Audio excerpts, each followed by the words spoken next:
A deadly samurai has entered the lands between with a massive no-dachi who overwhelms its targets with maximum thrust damage and bleed procs. Even the most powerful and difficult bosses in the game will not stand a chance against this build. So if you are looking for another broken samurai build to play, the Bloodgore Ronin is for you. I am the samurai and I will be guiding you on how to maximize this build, state the possible challenges that this build has, and help you overcome them. So ultimately, this guide will help you decide if you want to go for this build. The Bloodgore Ronin mastered the art of wielding great katanas and perform goring thrusts, which deals an insane amount of damage to targets and makes them bleed in the process. This fearsome Ronin mastered Blood Flame incantations and uses this spell to his advantage. This Bloodgore Ronin is simply one of the strongest builds in the game, making boss fights trivial and regular enemies drop like flies. This build focuses on strength and dexterity for its main stats. Moving on to the build stats, I allocated 50 points to Vigor to give the user fair survivability in combat. And as always, you are always welcome to adjust it to 60 points if you think you really need more health while adjusting to this build's gameplay. This setup requires a small amount of focus points to perform optimally, so 20 points were allocated to mine.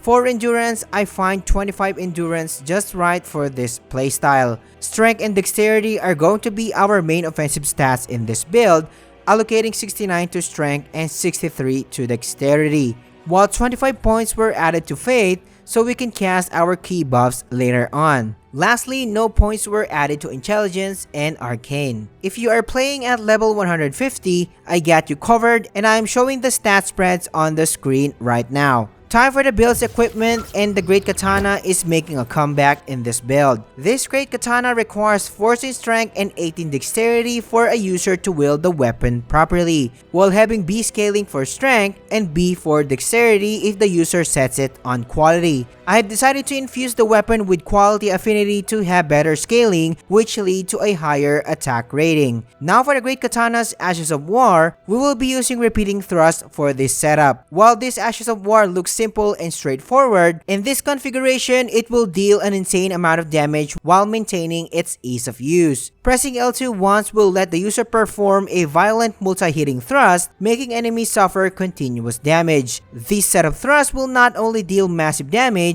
but can also effortlessly make target bleeds in the process, leading to even more damage. Moving on to the build's secondary weapon, and I am using the finger seal to be able to cast our key buffs and offensive incantations later on. Following it up with suggested spells, and the first one on the list is the Flame Grant Me Strength incantation for an additional 20% physical attack boost and stamina recovery buff. The second buff on the list is of course our Golden Vow. This buff increases overall damage by 15% and adds 10% damage negation, which is very helpful for this build. Next is Blood Flame Blade, so we can drastically speed up bleed procs to targets. It pairs well with the repeating thrust Ashes of War because of this skill's multi-hitting attack animation. The fire damage on the other hand is just a bonus, and we will be relying on our raw firepower in this configuration. For the next incantation, Bloodboon will also make a comeback, as it matches the build's theme and for variety purposes. Like in the past, I am casting Bloodboon before I approach the boss, so I can ramp up blood loss even faster.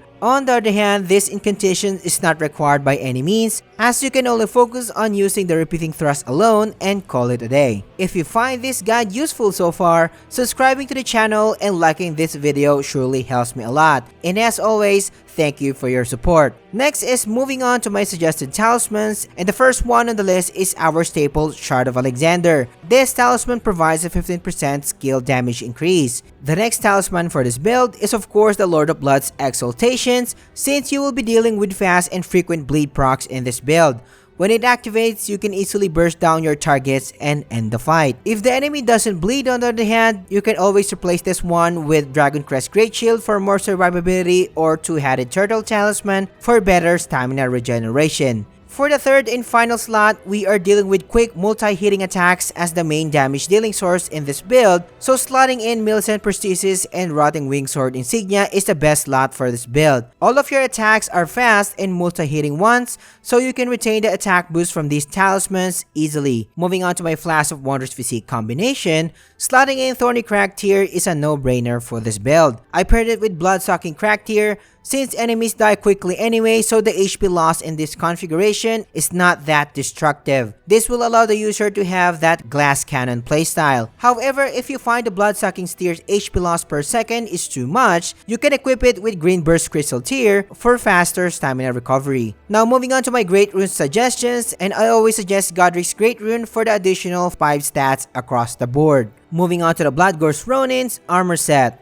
I'm going for this dark and edgy samurai theme, so I equipped the Iron Casa for the headpiece, Death Knight pieces for the armor and gauntlets, and lastly, leather boots for greaves. This mix set turns out pretty well, and I will be using this personally in the long run. It's time for the build's pros and cons, and starting with pros first. The first one on the list is of course the insane damage output of this build. Not counting the bleed procs, the repeating thrust in this configuration can hit a lot of damage in this setup. So don't worry about enemies resistant to bleed, as they will also die a lot faster compared to other builds out there. This build's phenomenal damage gets even better because of the build's ability to inflict bleed procs. The repeating thrust can easily ramp up and inflict hemorrhage on targets, and because of this, it makes the game little too easy. Dealing huge amount of damage while maintaining the build's ease of use is a huge plus. Mastering the timing of the repeating thrust is rather easy in my opinion. One huge plus of the repeating thrust is it can stun lock enemies while in the middle of its animation, making this Ashes of War even more ideal. So most of the time, humanoid type targets cannot do anything against this setup. The last advantage that I can think of is this build's focus points efficiency. Each repeating thrust only requires 7 focus points, so it may take a while before you take a flask. Moving on to the cons, and to be honest, this is one of the setups that I can think of much negatives, making it a truly S tier build. If you equip the Blood-Sucking Crack Tier without any sort of HP regen buff, you can easily have this glass cannon playstyle that not everyone can easily adjust to right away. However, even without the Blood-Sucking Crack Tier equipped, we still deal huge amount of damage compared to other builds. The second con that I can think of is of course the build's lack of variety. I decided to focus on maximizing the Great Katana's attack rating, so we do have a little stats to play with. So all in all, the Bloodgore Ronin is simply one of the best melee builds in our current lineup. Dealing with huge bursts of damage in just 1 to 2 skill casts is mind-blowing, while also maintaining the build's overall ease of use. If you are the type of player who loves to trivialize the game with violent sword thrust and bleed procs while wanting a focus and simple gameplay,